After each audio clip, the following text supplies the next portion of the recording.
on va rester ça, donc Cheikh Sadibou. Ouais, On va mais... rester avec vous pour parler de cette nouvelle situation, du sang à nouveau coulé hier du côté de Amdalaï, toujours sur l'axe. Sous le CNRD, on a atteint la barre de 10 morts. Malheureusement, nous avons commencé encore à décompter. Vous l'avez dit tout à l'heure, en 2, on est parti à 10. On ne sait pas jusqu'où ça va s'arrêter. Et ce qui nous a été promis au lendemain donc, de la prise du pouvoir par le CNRD, c'est que non seulement il faut éviter les erreurs du passé et que aucun Guinéen, en tout cas, ne devrait encore mourir pour quelque cause que ce soit. Malheureusement, on est en train de vivre aujourd'hui tout à fait le contraire.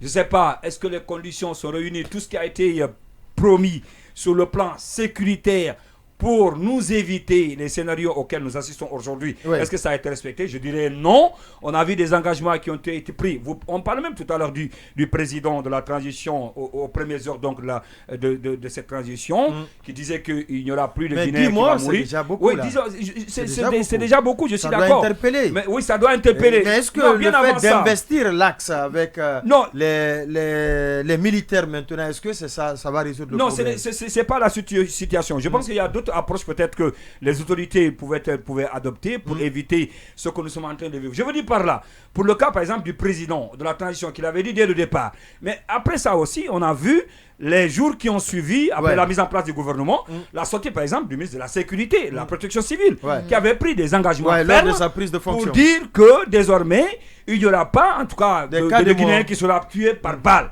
Et ensuite, on a vu récemment les sorties de Charles Wright quand il était procureur général, des sorties quand même qui avaient rassuré pour dire qu'en tout cas, s'il est question que le ministre lui-même il tombe, il y aura des têtes qui vont tomber. Oui, de toutes les parce façons, il faut mener des investigations pour tirer au clair. Et on a vu les premiers cas de mort. Des gens le premier cas de mort. Il y a des agents qui ont été interpellés, en tout cas des suspects. Il y a des responsabilités qui avaient été situées. Et de ce fait même, d'ailleurs, il y a des agents qui avaient commencé à être un peu, si vous voulez, allergiques quand il est question d'assurer le maintien d'ordre. Donc, en tout cas, l'engagement était là et l'espoir était là. Mais malheureusement, au fil du temps, ce que nous sommes en train d'assister, c'est contrairement à ce qu'on nous avait promis dès le départ, à commencer par le président de la transition, mais aussi le procureur général qui avait reçu à l'époque, aujourd'hui actuel ministre de la Justice. Est-ce qu'il faut continuer à, je ne sais pas, les dossiers qu'on a pour ces cas de mort, qu'en est-il aujourd'hui? C'est vrai qu'il est parti saluer dans les familles pour rassurer, essayer de voir, des enquêtes ont été ouvertes comme toujours, mais aujourd'hui, force quand même est de reconnaître qu'il n'y a pas encore de résultats probants. Oui, Massouma, allez-y. Oui. Moi, j'avais une info juste avant. Il y a le FNDC qui vient de partager sur sa page officielle la liste des acteurs et complices. Oui, mais puisqu'on va appeler Sékou Koundono, on va le laisser nous donner le contenu de cette liste. C'est important. Oui, allez-y. Sur ces cas de mort qui se multiplient là. Complices de quoi? Les mêmes des répressions pendant la manifestation. Oui, là on a 11 personnes. Bref, on va développer ça. Voilà, il va nous donner contenu, il va nous faire lecture du contenu. Il vient juste de nous envoyer la liste. Sékou Koundono, certainement qui est à l'écoute de cette émission. Allez-y. En fait, par rapport au cas des morts, moi je pense qu'il ne fallait même pas avoir un seul mort dès le départ. Un seul mort, en fait, il fallait tout faire pour éviter. Mais à partir du moment où ça avait commencé, c'était évident que ça n'allait pas s'arrêter. Aujourd'hui, on est à 10 morts.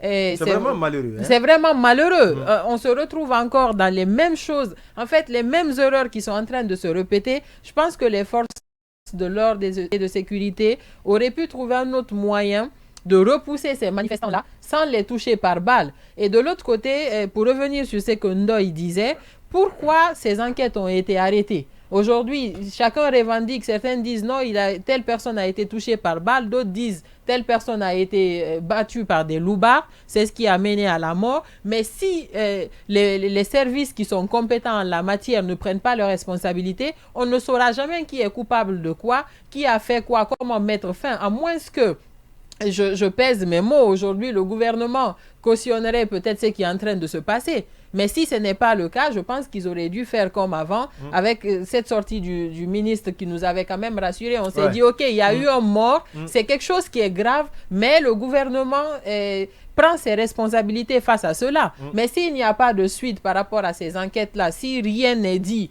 on est laissé comme ça dans 2, 3, 4 mois. Et pendant ce temps, on continue à investir l'axe, justement, à renforcer davantage. Ça ne peut pas marcher. Le bras de fer ne profitera à personne dans ce pays. Je pense qu'à un moment donné, il faut savoir calmer le jeu.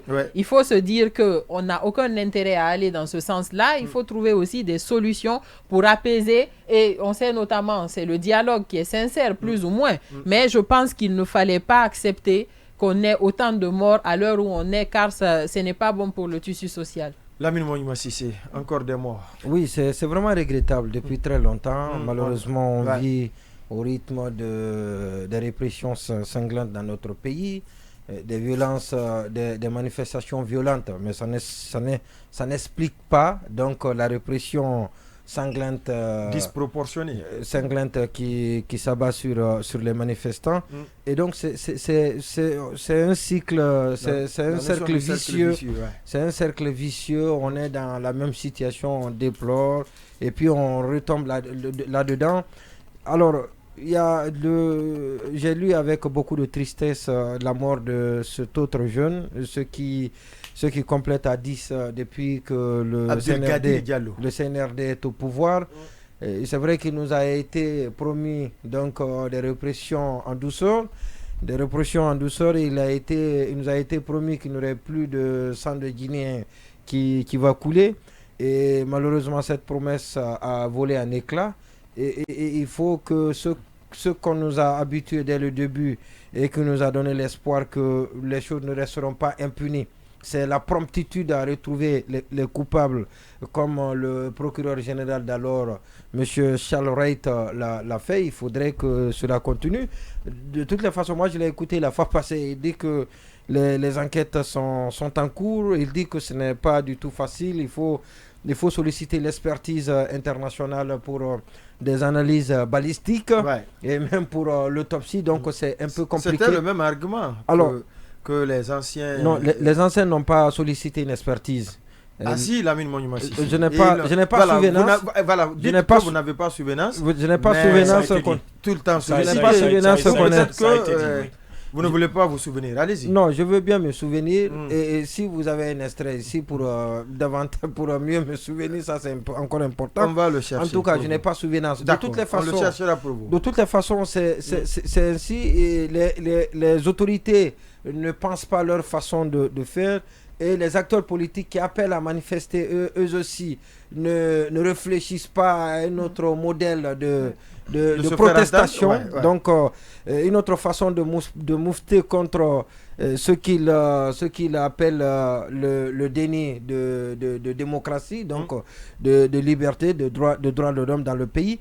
Il faudrait que cela soit... que tout le monde se ressaisisse. Parce que, encore une fois, ceux qui sont morts, c'est des innocents, c'est des gens qui n'ont aucun intérêt dans ce qui est en train de se passer. C'est des gamins. Oui, c'est des gamins, c'est des innocents. Et malheureusement, et même quand la situation, généralement, que ça s'arrange sur leur dos, on a toujours vu ça ici. Il y a des cas de mort et après, ils se voient au sommet, ils s'arrangent, ils s'accordent, ils s'entendent. Et puis, on a comme l'impression qu'on oublie ceux qui sont décédés. Et c'est toujours ça. Et c'est ce qui est regrettable. Il faudrait que chacun prenne conscience de la situation pour ne pas être victime donc d'une situation qui ne lui profite pas.